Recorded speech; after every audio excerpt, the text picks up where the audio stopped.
At first, it looked like a miracle. Roughly 12,000 years ago, in scattered pockets across the world, something changed. For some reason, people began to settle plant seeds and even tame animals. Just like that, agriculture and farming were born. This changed a whole lot of things in the daily lives of our early Homo sapiens ancestors. Grain meant surplus, surplus meant stability, and stability meant growth. The world started to fill with villages exploiting the surrounding lands, which grew into towns and then into cities. For the first time in human history, a child could be born in the same place their parents died in. That is what is called today the Neolithic Revolution, the very beginning of civilization as we know it, or at least our sedentary lifestyle. But in what seemed to be an overall consensus on how great a step this was for humanity, someone decided to question it. More than questioning it, he actually took the opposite stance. In May 1987, evolutionary biologist Jared Diamond wrote an article published in Discovery magazine that rattled the field, titled "The Worst Mistake in the History of the Human Race." That's what he decided to call farming. It sounded absurd. How could the very foundation of modern life be a mistake? From our perspective, we have it so good right now compared to our ancestors. The hunter-gatherer life, even though it is somewhat idealized today, was truly harsh. This involved traveling long distances to find just enough to eat, scavenging what could be found, and settling in temporary spaces. In short, it meant low food, highly demanding in energy, and a low sense of security. And yet evidence was piling up, evidence that the first farmers worked harder, ate worse, lived sicker, and died younger than the foragers they replaced. With grain came inequality and pests, with animals came disease, and with villages and territory came war. So what exactly did we trade away for that extra food? Why did humans adopt a way of life that made so many things worse? Did we seize control of nature or just chain ourselves to it? And if this revolution was such a gift, why does it feel so hard to put down? If farming was such a breakthrough, apparently our bodies never got the memo. For decades now, bioarchaeologists have been reading this story of agriculture not in myth or monument, but in bone. And the forensics do not celebrate the Neolithic Revolution, they grieve it. Across sites in Europe, the Near East, Africa, and South Asia, human bones from pre-agricultural and early agricultural layers tell a clear repeating story. In all geographical areas, cultures, and societies it developed in, the pattern is grim. Farming didn't improve health, quite the opposite, it damaged it, and badly at that. Let's start with stature. A cross-regional data set compiled by Mummert and colleagues in a 2011 study, named Proceedings of the National Academy of Sciences, compared over 11 Zildjian skeletal remains. They found that in nearly every region, the average adult height declined following the adoption of agriculture. In some Anatolian and Levantine populations, men lost up to 6 inches, about 15 cm in height, and women lost 5 inches, around 13 cm. In China, early rice farmers were notably shorter than their foraging predecessors, and this holds true from Nubia to the Indus Valley. We all know that height is kind of a proxy for childhood nutrition and stress. So if these people ended up shorter than their ancestors, it's definitely because of genetics. The causes were found in their environment, where they were probably growing up underfed and stressed. Actually, they were more than just underfed, closer to malnourishment in specific visible ways.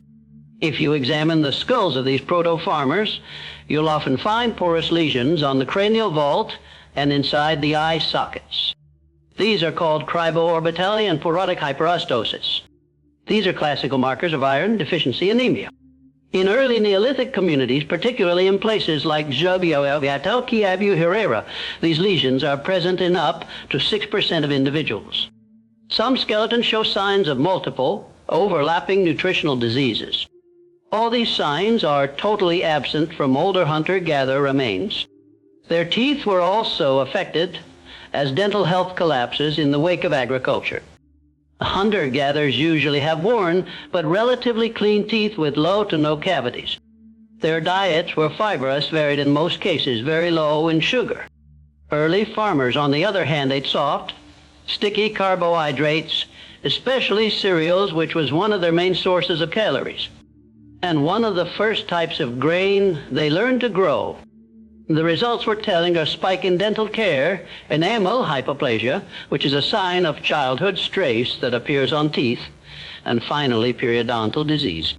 At the site of Gandaria, around roughly 10,000 years old, over 80% of adult skeletons showed signs of dental pathology. In Neolithic Nubia, excavations found that nearly every adult molar was decayed or abscessed. Some skulls have visible holes where tooth infections burrowed through the jawbone, most probably rotten all the way to the bone. Today we don't die from these, well, at least not usually, but back then this was deadly. For reference, even with more modern dentistry, people like Hugo Boss and Franklin Delano Roosevelt suffered from severe dental issues. As recently as 2023, NFL player Mike Williams, formerly of the Tampa Bay Buccaneers, died from complications of a dental infection. Now imagine the state of the mouth of these early farmers. But it wasn't stopping at all the already quite crippling afflictions we've stated previously. There's more, because these are all indirect consequences. The more direct ones are the sufferings from labor. The shift to repetitive, labor-intensive farming left marks across the entire skeleton. Inhabitants of Otalia show advanced degenerative joint disease in the spine, knees, and ankles, even in young adults. Spending hours per day bending over to plant, cut, and finally harvest the cereals wasn't a good thing for your body. But the work isn't quite finished yet, and their big toes are showing it. It's often twisted, possibly from kneeling during hours of grinding grain with stone tools. Bones in their forearms show enthesopathies, signs of a muscle tearing from repetitive strain. This was everything but leisure gardening. It was physical punishment on a dietary budget of nutrient-deficient porridge. All of this raises an even deeper contradiction. Farming was supposed to free us from hunger, scarcity, and the constant motion of the hunt. But when we look at the actual people who made that transition, what we see isn't freedom. We see stunted children, inflamed jaws, collapsing vertebrae. We see disease and decline generation after generation. So the question isn't why did we farm, it's how long did it take to forget what we left behind. Why were people not going back to their previous lifestyles that left them in much better conditions? So why didn't we go back? If life got worse, if we shrank, sickened, or suffered, why didn't people abandon farming and return to the forager life that had sustained them for hundreds of thousands of years? Because by the time the damage was clear, it was already too late. Farming didn't just change how we lived, it changed what was required to live. The first villages produced just enough food to support their growing numbers. More children meant more hands in the field, which meant more mouths to feed, which meant even more land to work. As populations grew, the forager lifestyle became mathematically impossible to sustain. There were too many people and not enough wild land left to roam. The old way was no longer an option, not because it stopped working, but because the system had outgrown it. To go back would also mean to sacrifice a part of the community. The most fragile ones, such as elders, women, and children, would probably be unable to find food anymore and would be deeply affected by such a change. In addition to that, from the spaces we'd carved from the land, tight, crowded, and immobile, something else began to grow: disease. And not your tiny little cold. Before agriculture, human groups were small and mobile. They moved with the seasons, followed game, left their waste behind, and rarely stayed anywhere long enough for pathogens to thrive. But with sedentary life, things became different. Now, people lived next to their trash. They slept in rooms with animals because they had nowhere to put them in, and they drank from the same wells they washed in. Population density spiked, and with it so did infection. Villages became the perfect breeding grounds for viruses and bacteria. In a landmark 2007 Nature study, Wolf Donovan and Di Yaman traced the origins of the world's most devastating diseases to this very moment, the Neolithic transition. Measles from cattle, tuberculosis from goats, smallpox from camels, influenza from pigs and ducks. These weren't mutations happening at random. They were the inevitable result of long-term proximity with these animals. The jump from animal to human wasn't even the most dangerous part. The real danger came afterwards. Once a pathogen enters a new host species, especially one that lives in large, dense, immobile groups, it doesn't stop evolving. It now can spread to a ton of individuals. It adapts, it learns to spread faster, hide longer, kill less quickly so it can infect more people. In evolutionary terms, early human settlements were the ideal training ground, pretty much what you learned to do playing a game of Plague Inc. The more we settled, the smarter the microbes got.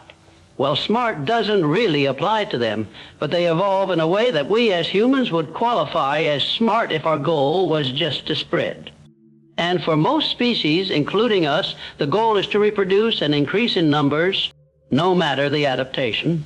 The strategy is always a means to increase head counts, improve survival rates, and leave as many offspring as possible behind. This also applied to diseases like pertussis, acre whooping cough, and typhoid fever, which are only making sense in populations of a certain size. Below a threshold of around 200 people, they die out. But as farming pushed us toward larger and more connected settlements, we passed that threshold. These pathogens weren't just surviving, they were becoming endemic. Another 2010 study in The Lancet called the shift the first epidemiologic transition.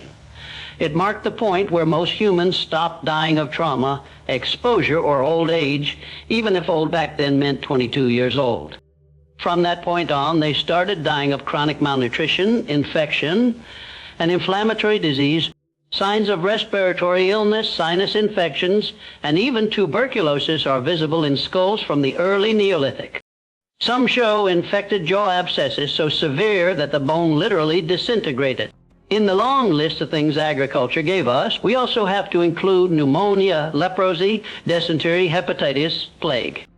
Again, it wasn't just biology, it came from the very structure of these new sedentary societies. The grain storage that made winter survivable also attracted rodents who seek warmth, shelter, and food. Rodents carried fleas. Fleas carried Yersinia pestis, the bacterium that would ignite the Black Death more than 13,000 years after. The same pathways that moved food moved disease. But even as health declined, even as epidemics came in waves, people didn't or couldn't return to the old ways. The system they'd built had no reverse gear. Farming was now a treadmill. Either you speed up or you step off, and you starve. So no, we didn't go back because by the time we realized what we'd done, we were already too many to stop, and the germs were already home. Farming didn't just grow food and germs. One other thing also came along with it, power. Before agriculture, there was a little reason or room for anyone to rise far above anyone else. First of all, the groups were small. The rise was quite limited, but not anymore. Second, in most hunter-gatherer societies, food was perishable, land was shared, and wealth didn't accumulate. Except for wintertime, you couldn't keep food for long periods of time, and preservation techniques were not a thing yet. So hoarding wasn't just impractical, it was socially punished. Egalitarianism wasn't ideology, it was strategy. But grains changed the rules. Wheat, millet, barley, these were storable calories, and the moment food could be stored, it could be owned, tracked, guarded, taken. Suddenly, for the first time in human history, people could produce more than they consumed, and from that surplus, a new kind of human structure emerged, hierarchy. Bioarchaeologist Peter Bogge, on his work on prehistoric inequality, argued that this wasn't just a side effect of farming, it was baked into its logic. When some people control more food, more land, more livestock, they can leverage that surplus into labor favors, marriages, and eventually into law. The first elites didn't need divine rights, intelligence, or armies. They just needed storage and patience. The archaeological record backs this up. In Varna, a 6,500-year old cemetery in what is now Bulgaria, we find some of the earliest evidence of radical wealth inequality. One man was buried with over 1,000 gold items, more than all other graves combined. His bones show no signs of labor. He didn't grow that wealth. He extracted it from the work of others who most probably paid him for food that our culture made him sort of a demigod, but nothing suggests that. In Mesopotamia at sites like Terra and Uruk, the pattern continues. Around 5,000 years ago, we begin to see centralized storage complexes, granaries, warehouses, even pro-administrative buildings, alongside the emergence of clay tokens used for inventory and tribute. This is the birth of one of the most exciting activities of human history accounting. This contributed to the rise of bureaucracy and early forms of tax collection. This takes place before people knew writing, long before coinage and millennia before capitalism, because once food can be measured, someone will measure it. People will compare how much this guy and this guy have. Others will try to think of a way to take their cut. Women would look for the one who could ensure stability for them, and their children, and so on. This wasn't a glitch in the system. This was a system. Agriculture made it possible to feed more people, but that didn't mean everyone ate equally. In fact, the opposite often happened. The more food there was, the more unequal its distribution became. In 2011, Jean-Pierre Baupel published a review in Science outlining the Neolithic demographic transition, a moment when human population suddenly spiked across early farming zones. That growth didn't just strain resources, it demanded coordination. Who gets land? Who organizes labor? Who defends the stores? The answer increasingly was the same: whoever already had the most. From surplus came specialization, from specialization came stratification, and from stratification came rule. This was the beginning of inheritance, property, and permanent class. Because now, for the first time, you could be born poor, not a lucky, not injured, but structurally generationally poor by design, because, well, the stakes were a bit flawed then. Social mobility wasn't really part of the daily concerns of people. First find food. You were born and inherited the status of whoever raised you. Usually your parents performed the same jobs, and this cycle pursued everybody for generations. Agriculture didn't invent oppression, but it gave it a foundation and a reason and a warehouse to guard. And once one had more, they needed protected to make sure they'd still have more at the end of the day. But that's where Chapter 5 begins. For now, here's what matters. The invention of farming didn't just change the structure of societies, how we lived, how we ate, how healthy. We lived, it changed who we were allowed to become. Once there was something to guard, there was something to take. And what comes more naturally to people have nothing the envy to take from those who have something. As food became property and land became lines on a map, violence began to scale. Not just conflict, not just murder, but war. War is policy, war is structure, war is survival. In small Fourier bands, violence certainly existed, but it was sporadic and personal, fueled by disputes, not empires. Most conflicts could be avoided. If tensions rose, people moved.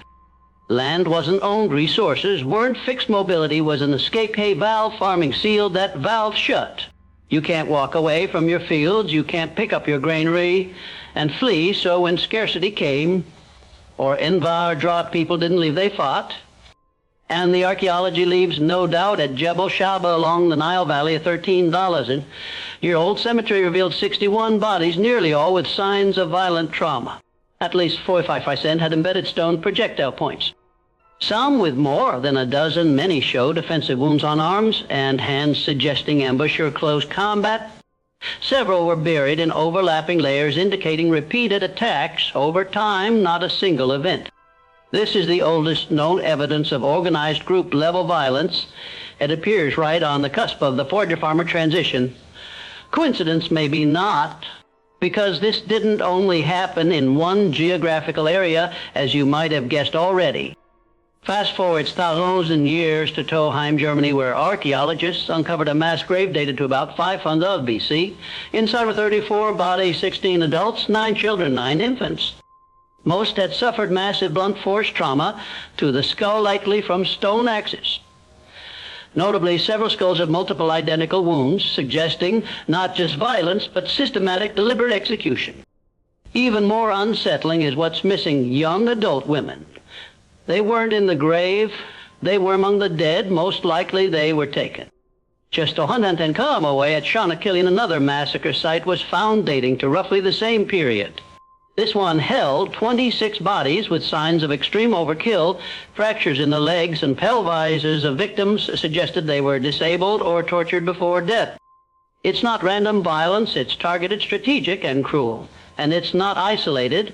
A 2016 study published in Nature analyzing dozens of early Neolithic massacre sites across Europe found that mass violence increased significantly with the expansion of farming cultures, particularly linear panoramic culture between 5500 to 500 BC. These weren't border skirmishes. These were entire communities wiped out, women and children included, over land, crops, or livestock. Why the escalation?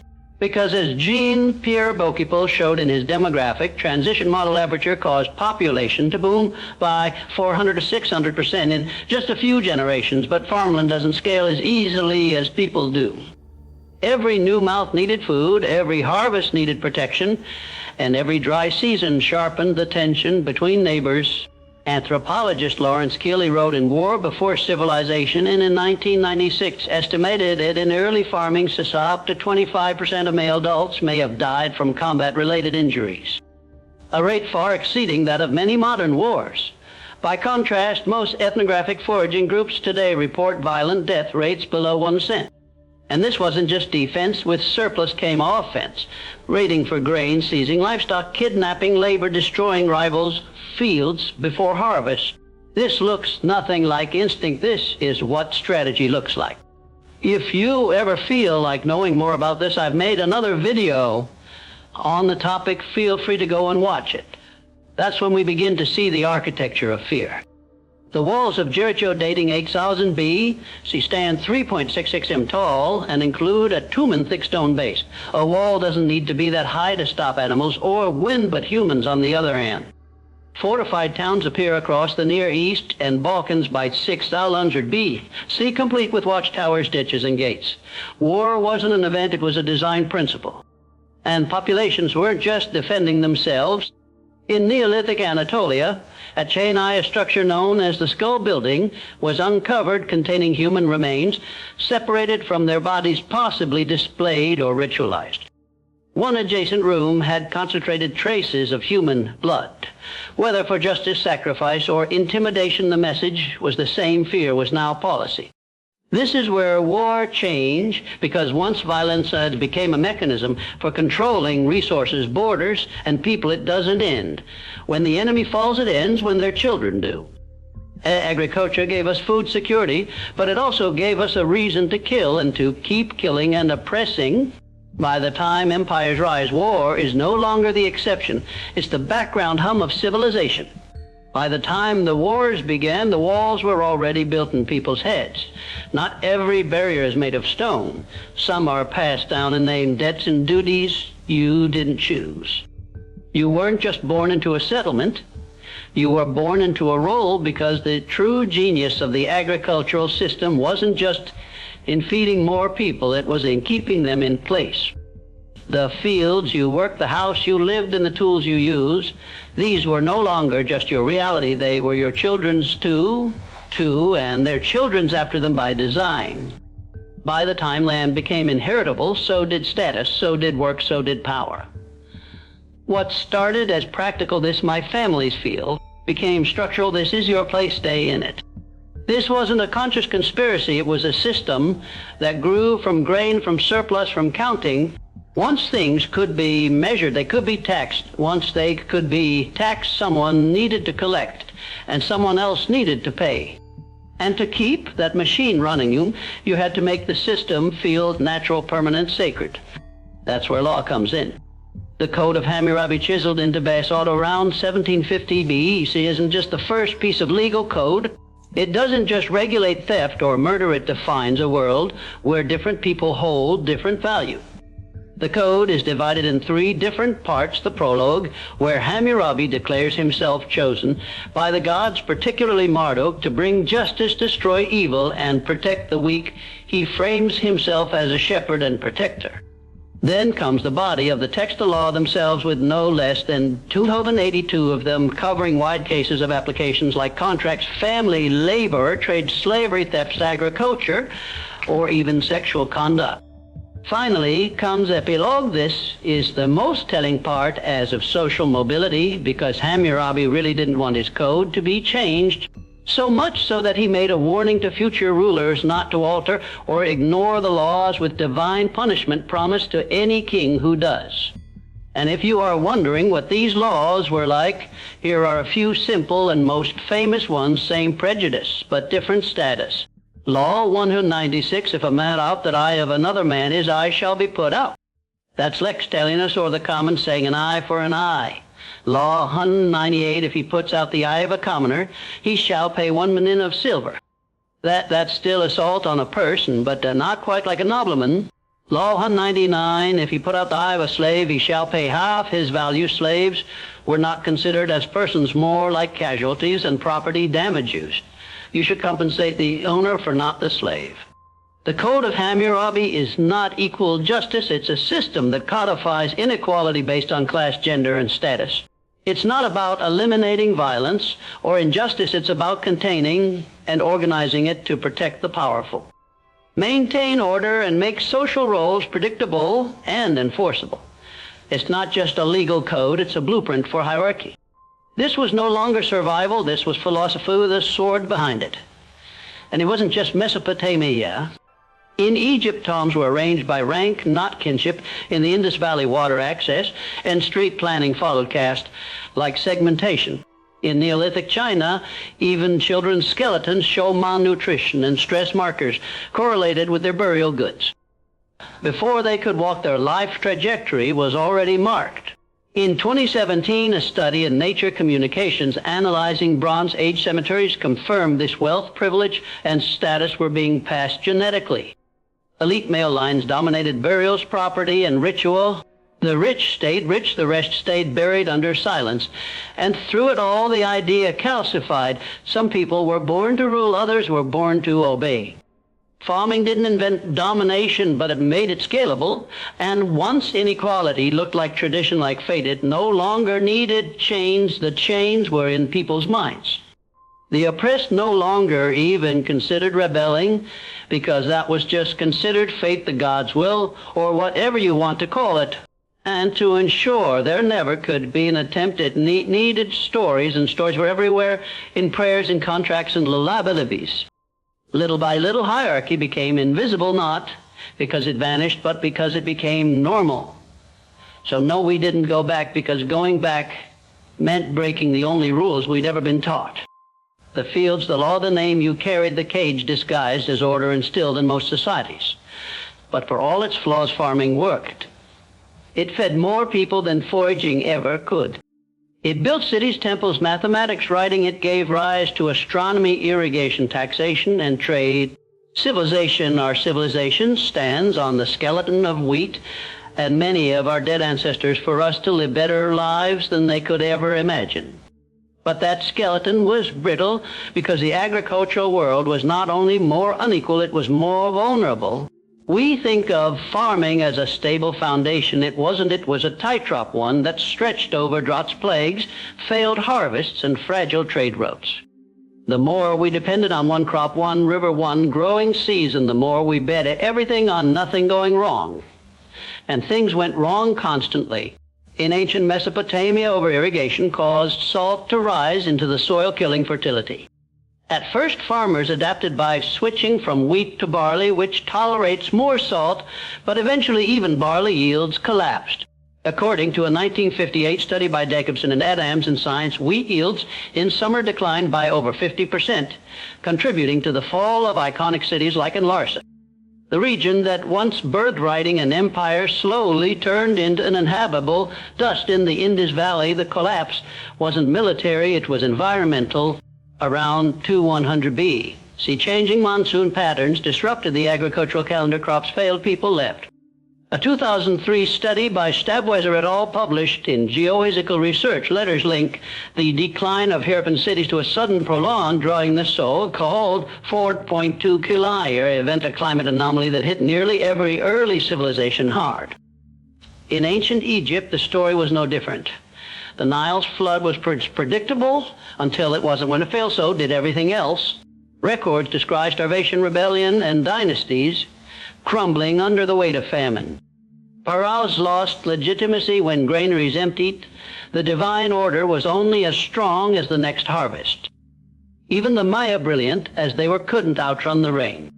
In the 9th century, a series of megadroughts crippled maize production. Cities were abandoned, populations plummeted.